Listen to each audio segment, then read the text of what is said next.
Creating school schedule headaches for a cheating ex. Back in college, my freshman year girlfriend cheated on me. At first, I didn't think much of revenge and resigned myself to be quietly pissed about the situation.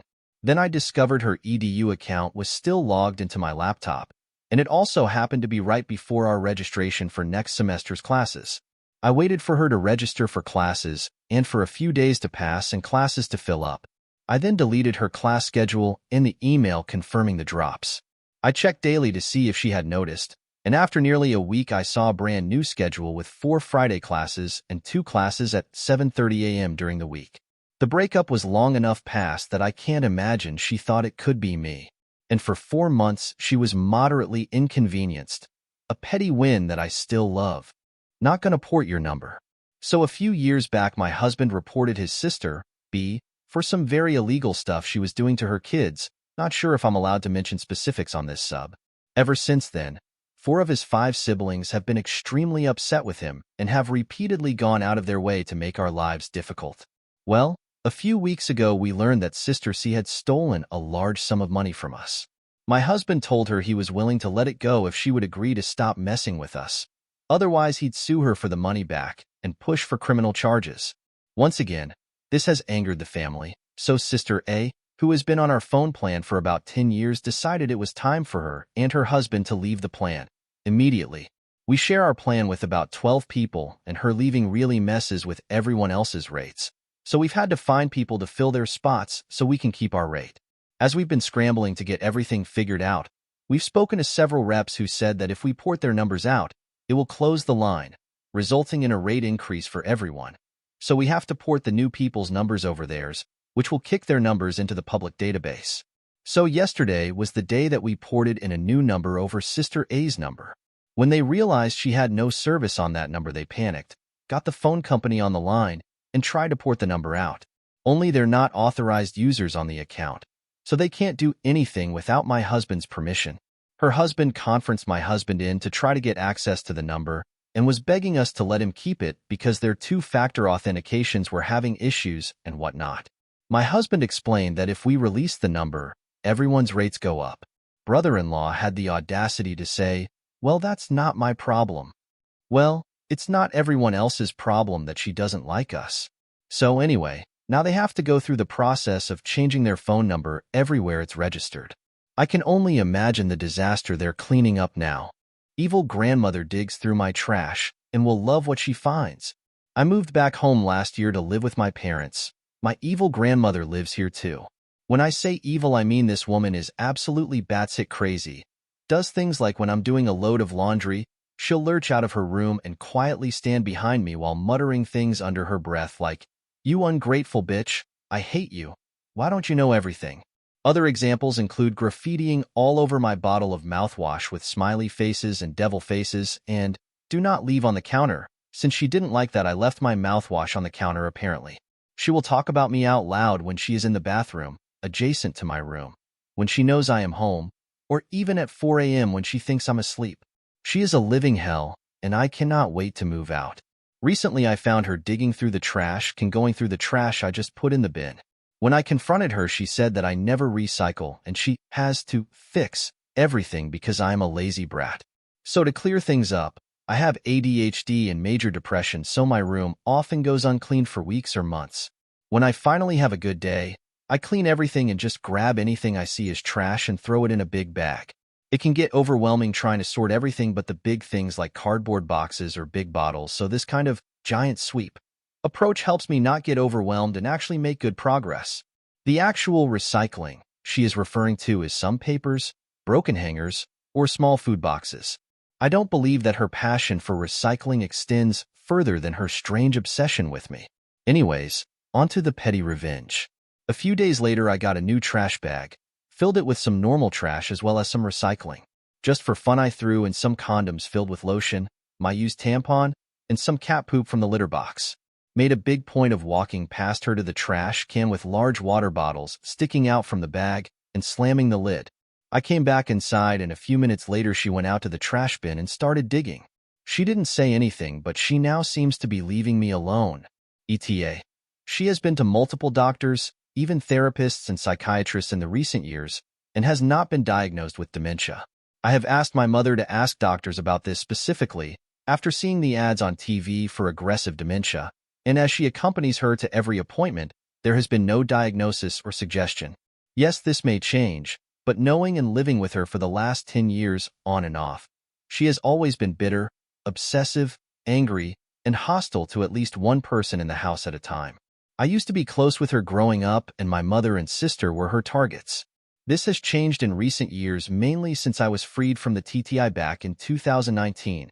Ever since coming home, she has hated me, did not hate me when I left. I would even write her letters. This woman has too much time on her hands and spends all day in bed watching CNN. I believe the crazy things she does and arguments she starts are the most interesting part of her day. That is my theory at least, and we will see how things pan out after the next few years. I will hopefully move out soon. Change numbers to avoid debt collectors? Let me help you with that. I had my phone number stolen from me years ago. Someone convinced Bell they were me and had my number transferred to AA News SIM card. I managed to get it back, but decided a number and provider change was the best way to protect myself. It started with the usual texts looking for Edward. I am a woman. When the calls from debt collectors came in, it was quickly obvious I was not him, but they wanted me to get him to call them back. One night Edward texts me. He's been locked out of his PlayStation account and needs me to text him the code so he can update his phone number * with PlayStation Star. Sure, buddy. Here's your PlayStation code. Is this your new number? For every text or call I received for Edward after that, I offered his new number. Within a couple of months, the calls drastically went down. He hasn't contacted me since, so I assume he's been busy dodging bill collectors. Body shamer. I went to a salon to accompany my sister. Then, a customer arrived unannounced. This salon operates by schedule since it's always crowded.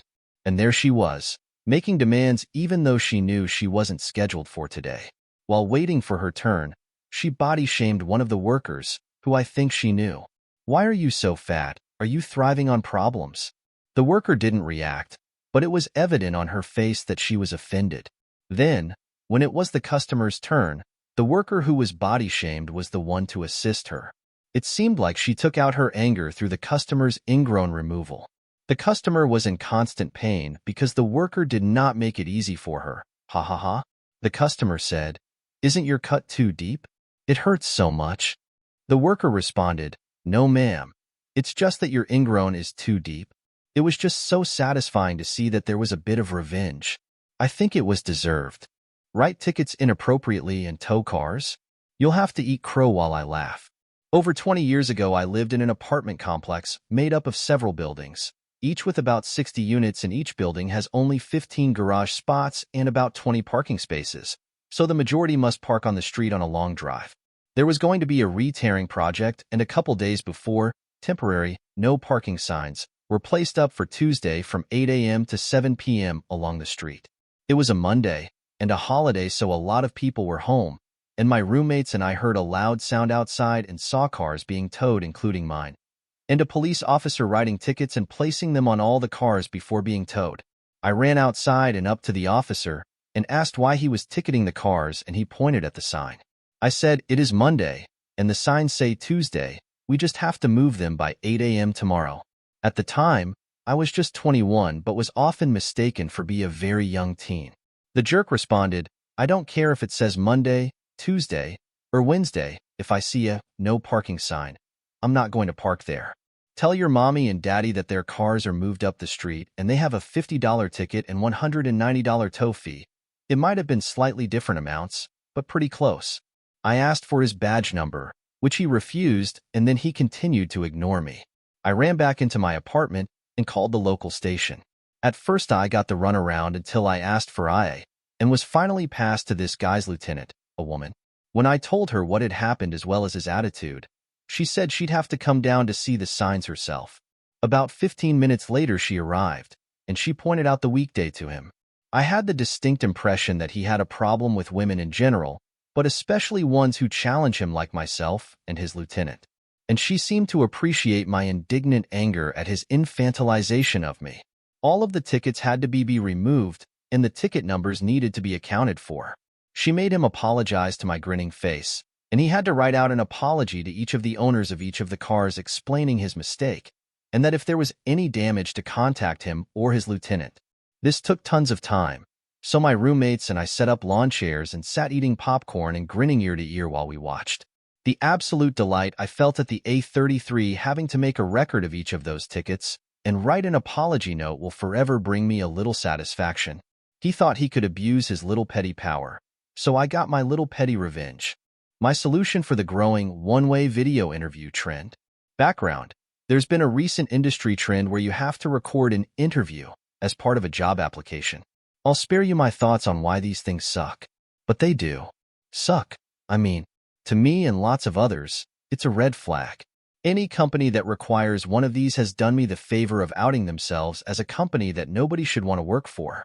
So I consider them fair game for a bit of petty revenge for the audacity of trying to steal my time to do their job. After all, I'm no longer interested in having anything to do with them. Why not make that abundantly clear? I'll admit that this isn't the cleverest revenge, nor is even all that original. And to be 100% upfront, I've only done it once, mostly as a joke. But as it turns out, it's actually kind of satisfying and fun. Here's what I did. First, I followed their recommendations for clearing my working area and pretending to, getting pets, kids, and family members to be away for a bit. Then I started recording the actual interview. The only thing is, I placed the microphone about 8 feet away from where I was sitting. It took a bit of experimenting. I wanted my voice to be quiet, but not so quiet that they just hit the trash can icon. The goal, as I'm sure you've figured out by now, was to get them to turn up the volume on their headsets as much as possible. I spoke normally, so it would appear that the low volume on their side was just a technical issue. The revenge. About 30 seconds into answering the "tell us a little about yourself" question, my kid, off camera, blasted the microphone with an air horn canister. I can only dream, but it's my fondest hope that whoever was reviewing that video went home with a fresh case of tinnitus and a new reason to consider seeking employment elsewhere. My dog, the genius. I teach all the dogs I train to pee and poo on command. I always say that it's so that you can tell your dog to pee/poo quickly if it's raining, or if you need to take them inside somewhere and don't want them to have an accident. Today I was walking Mal, and he was sniffing at some grass in front of a block of flats. Let me stress, everyone uses this grass for their dogs. And I, for one, always clean up after my dog. So Mal is sniffing and minding his own business when some guy in one of the flats starts pounding on his window and yelling at me to get #K off his grass. Sir, you live in a flat. This is not your grass. If he had politely asked me not to let my dog on the grass, I would have apologized and never used the grass again.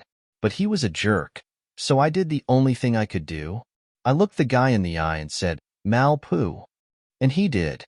Mal didn't even hesitate. He immediately squatted and pooed. I bagged it up, of course, and resisted the urge to throw it at the guy's window. You guys, I think this might be my proudest dog training moment ever. Good boy, Mal. Rolling on the floor laughing. ETA. A lot of people have asked how I train Mal to poo on command, so here's what I did. It takes time, but take the dog out and say go poo over and over and over. You will look like a crazy person, but pay no mind. When they do poo, make a big deal of it and say good poo. Maybe give a few treats. Do the same for pee. In a few weeks they should have it. Mal and I will be moving back to Los Angeles from the UK in September, and I'll be taking my dog training business with me. If anyone in LA is looking for training, just send me a DM, and I'll let you know when I'm back in town. Smiling face with smiling eyes. Bitchy SIL tries to break us up, reveals her miserable nature instead. My partner's sister has never been nice to me despite me actively trying to get to know her, be kind, and build a positive relationship. She has never welcomed me into his life, only been mean and rude towards me for years, and harshly rejected any attempts of friendship or working things out. So I gave up, quietly cut her out of my life, and remained civil. She avoids me anyway, which works out great. They share a friend group. Their friends think she's so nice. She repeatedly told me she has no issue with me. Their friends told me several times she has no issue with me. My partner spoke to her about it, but told me she never said a bad word about me, other than that we'd never be close because we're two different people. She bullies my partner too, and often belittles him. Since they come from an abusive home life where that was their everyday, He didn't recognize how badly she was treating him and would get defensive when I brought it up that I didn't like how she treated either of us. People outside the situation told me that it's really her issue and has nothing to do with me. Unfortunately, as much as I wanted to protect my partner, I knew his sister was his closest relationship as they were each other's anchors in their abusive family life. I never wanted to separate or come between them, but had to protect my own safety. He had to get there on his own. For the record, my partner has always been very good to me. Needed leeway to learn how to do better. Needed to learn what to look for, given me lots of safety, protects me, and I love him deeply. My revenge with his sister is kill her with kindness and make myself untouchable. I give her no excuses to pick a fight with me. I built up positive relationships with all their friends' kids, and their friends' pets. If she complains about me, she's getting rebuffed and looks bad. I set boundaries on how I want to be treated and refuse to be her whipping post. She complained that she has to walk on eggshells with me as a result. Most importantly, I built up such a healthy relationship with my partner over the last 5 years. He's no longer taking her abuses, which was the last straw. Eventually, her own romantic relationship of 10 years completely blew up last year, ending horribly. She recently revealed she doesn't like me. I knew it the entire time. It felt so vindicating after years of being gaslit and my gut feeling being right. She recently told my partner she has problems with me but refuses to ever say what they are or work them out with me. She more recently told my partner she's done trying to help him and doesn't want to be around him anymore. She tried to break us up, which failed. She is now trying to turn their friends against him. I can tell she envies my partner, used her long-term romantic relationship as the one thing she felt she had over him and deep down doesn't want him to be happy. I know she hates herself, is deeply insecure and in a lot of pain but refuses to self-reflect and look inward and makes excuses to justify a lot of awful behavior. I did a lot to overcome the pain she put me through. I feel bad for her and wish her healing, but for now, I'm personally happy to have her out of my life. A mantra I live by is, be so positive that negative people don't want to be around you. And I love when the trash takes itself out. Kindness, happiness, and sincerity can be very effective weapons. Yeah, I still pettily enjoy watching miserable people implode on themselves and fail hard at hurting others. Don't treat me or my loved ones badly.